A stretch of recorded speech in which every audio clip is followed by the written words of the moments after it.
Well, boys, it's come to my attention that I am instructionally deficient. I can't follow the instructions or apparently Google. There is actually a thread on the forum about how to install these, and I did them upside down.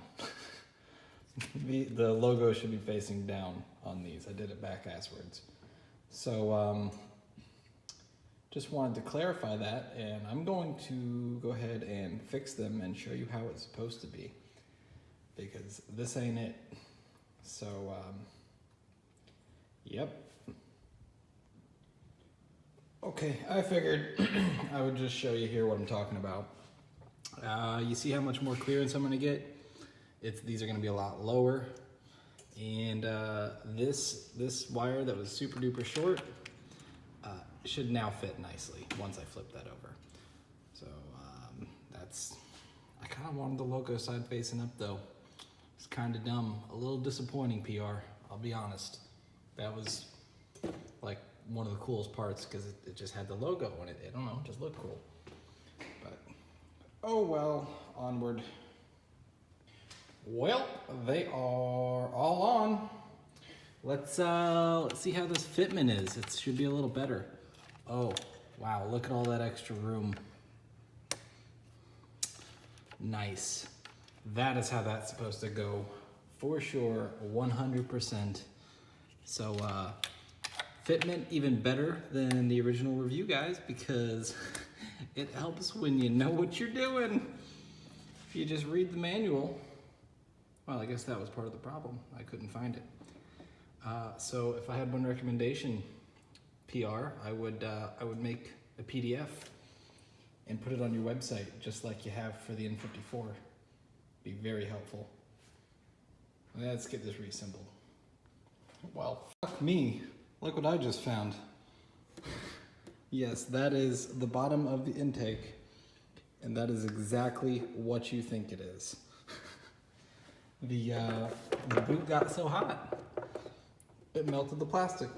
You can push it down, made a little indent. Oops. So yeah, definitely don't do what I did.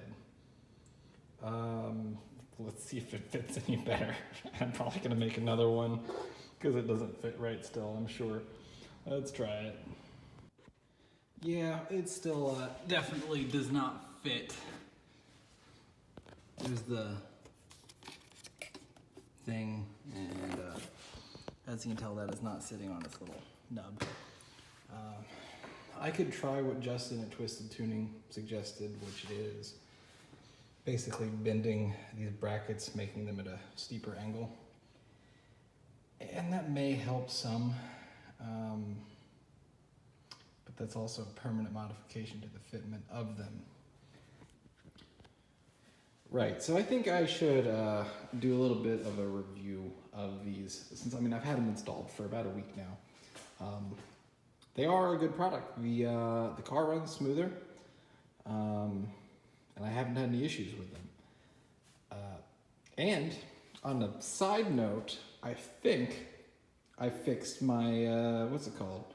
The overvoltage problem that I was getting. That was supposedly caused due to interference from poorly insulated aftermarket coils, somehow interfering with the BSD communication line, which controls voltage for the alternator. But man, I'll tell you what, these things are kind of a pain in the butt to install. Well, not install. They're a pain in the butt to get them to fit right. Because you've got the whole air filter thing here. I haven't tried to put the cover back on, but I still don't think it'll fit. Maybe I'll try, but I'm gonna go ahead and order a new intake because that melted bit is no good. I don't want to melt a hole through the intake and have unfiltered, unmetered air going in. It'll just be a mess. But I'm just gonna get one of the engine one.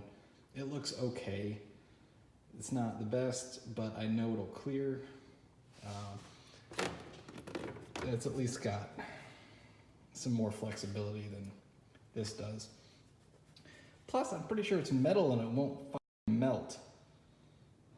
So that's That's a plus.